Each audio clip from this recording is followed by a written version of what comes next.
E aí, pessoal, tudo beleza? Aqui é o Logaritmo do canal Dados Artificiais.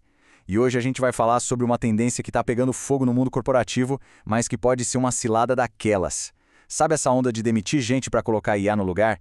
Pois é. Vamos investigar se isso não é um tiro que sai pela culatra. A lógica, né? Parece fazer todo sentido à primeira vista. As empresas estão naquela pressão por resultado rápido, por lucro, e o caminho mais curto parece ser o quê? Enxugar a equipe para cortar despesa. E quem é que está na linha de frente dessa mira? Geralmente a galera que está começando, os júniors e também a gerência intermediária. A ideia é que são tarefas que a IA, supostamente, consegue fazer de forma mais eficiente e, óbvio, muito mais barata. Mas aí é que vem a pergunta de $1 milhão, né? Será que essa corrida maluca por eficiência hoje não está, na verdade, quebrando a empresa de amanhã? É um risco enorme. E olha, antes da gente mergulhar de cabeça nisso, se esse tipo de discussão te interessa, já deixa aquele like para fortalecer e se inscreve aqui no canal, tá? Para não ficar de fora das próximas análises. E agora, a pergunta que eu quero deixar para a gente conversar aí nos comentários é a seguinte. Aqui no Brasil, as empresas estão realmente prontas para essa troca? Para substituir a força de trabalho por IA? Quero muito saber o que vocês pensam, deixa sua opinião aí. Beleza, então. Vamos entrar no olho do furacão. O que a gente viu principalmente ali no final de 2025 foi uma verdadeira avalanche de demissões. E qual era a justificativa? A tempestade perfeita. Junta a pressão econômica com o hype, com as maravilhas da IA generativa. Aí pronto. Tudo isso foi vendido como um passo gigantesco em direção à modernidade, à eficiência máxima. E essa frase que está na tela, nossa, ela é perfeita. É um soco no estômago porque vai direto ao ponto. Economizar um dinheiro agora pode criar um buraco impagável lá na frente. Pensa só, quando não tiver mais gente qualificada para tocar os projetos que realmente importam, os mais complexos, os mais estratégicos, e aí? É o clássico barato que sai caro, né? Para a gente entender de verdade o tamanho desse risco, a gente precisa dar um passo para trás. Voltar para o básico do básico, sabe? Para como o conhecimento profissional é construído. E isso vale há séculos, talvez até milênios. A verdade é que a gente não aprende de verdade na sala de aula. A gente aprende no dia a dia, na trincheira. E o ponto central é exatamente esse. Ninguém vira um profissional sênior só com um curso online tutorial. A verdadeira experiência, a maestria, ela vem da prática, de colocar a mão na massa, de resolver problema de verdade, de quebrar a cabeça junto com alguém que já tem as cicatrizes, que já passou por aquilo 1000 vezes. Essa parceria, esse vínculo entre quem está começando e quem já sabe o caminho, que realmente forma os profissionais de ponta. Pensa numa carreira como uma escada. Sempre foi assim. Primeiro degrau, você observa quem sabe. Segundo, você começa a fazer, mas com supervisão, com alguém te guiando. Terceiro, você pega o jeito, domina a tarefa. E o último degrau, você se torna a referência, a pessoa que vai ensinar a próxima geração a subir. O problema? A IA, nesse cenário, está vindo e, arrancando os primeiros degraus dessa escada.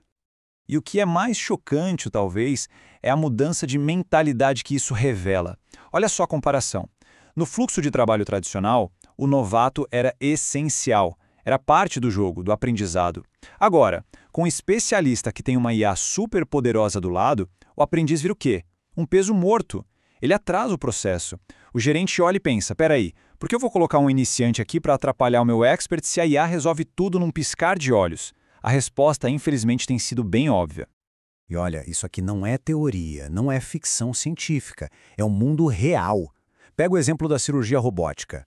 Um estudo mostrou que os cirurgiões residentes, que antes passavam horas aprendendo na prática, agora participam por minutos. Eles viraram plateia. Agora transporta isso para outras áreas. Imagina o que os LLMs estão fazendo em escritórios de advocacia, em agências de publicidade, em projetos de engenharia. A verdade é que isso já está rolando, e em larga escala. E tudo isso, claro, leva a gente para a consequência mais óbvia, e talvez a mais assustadora. Pensa bem, se todo mundo, todo o mercado toma a mesma decisão de focar só no ganho de hoje, o que acontece amanhã?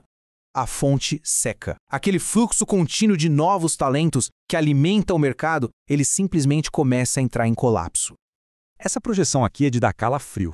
Olha só, em coisa de 3, 5 anos, as mesmíssimas empresas que hoje estão batendo palma, comemorando a economia, vão dar de cara com um problemão que elas mesmas plantaram. Uma falta brutal de profissionais experientes. Por quê? Porque eles simplesmente não tiveram a chance de serem formados. E o mais maluco de tudo é que as empresas sabem disso. A ironia é essa. Uma pesquisa já mostra que 63% dos empregadores já estão prevendo que a falta de gente qualificada vai atrapalhar, e muito, os planos de crescimento deles. É como ver o trem vindo na sua direção e mesmo assim ficar parado no trilho. Não faz sentido. E esse gráfico aqui bota o problema em números. A gente vê o tamanho do estrago. Uma queda projetada de 42% na disponibilidade de talentos. Gente, isso em apenas 5 anos. Isso não é uma ondinha, não é uma marola, é um verdadeiro tsunami se formando no horizonte do mercado de trabalho. Essa pergunta aqui resume tudo, né? É a pergunta que todo CEO, todo gerente de RH deveria ter na parede do escritório. Se a gente simplesmente apaga as posições de entrada, que são a ponte, a única ponte entre a faculdade e o mundo real, como é que a gente vai ter os especialistas do futuro? Os líderes que vão tocar as empresas daqui a 10, 20 anos, eles vão brotar do chão?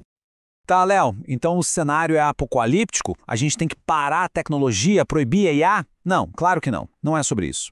A questão nunca foi se a gente vai usar automação, mas como a gente vai usar. Como fazer isso de um jeito inteligente e sustentável. E aqui, pessoal, tem uma oportunidade de inovação que é simplesmente gigantesca. Pensa comigo, em vez da IA ser a ferramenta que separa o especialista do aprendiz, ela pode ser justamente a ponte que conecta os dois. Imagina só, uma IA que ajuda o sênior a ser um mentor melhor, que cria cenários super realistas para o júnior treinar sem medo de errar, as possibilidades são infinitas. Isso tudo nos leva também para a nossa responsabilidade, a responsabilidade de cada um. Se o jogo está mudando nessa velocidade toda, tem uma habilidade que vira a peça-chave do tabuleiro, mais importante que qualquer outra, para a gente não ficar para trás. O nome dessa habilidade é meta-aprendizagem. O que é isso? É basicamente a habilidade de aprender a aprender. É ficar muito bom em ficar bom em coisas novas de forma rápida e contínua. Porque o ponto crucial é esse. O que você precisa saber amanhã provavelmente nem foi inventado ainda. O alvo está sempre se movendo e cada vez mais rápido.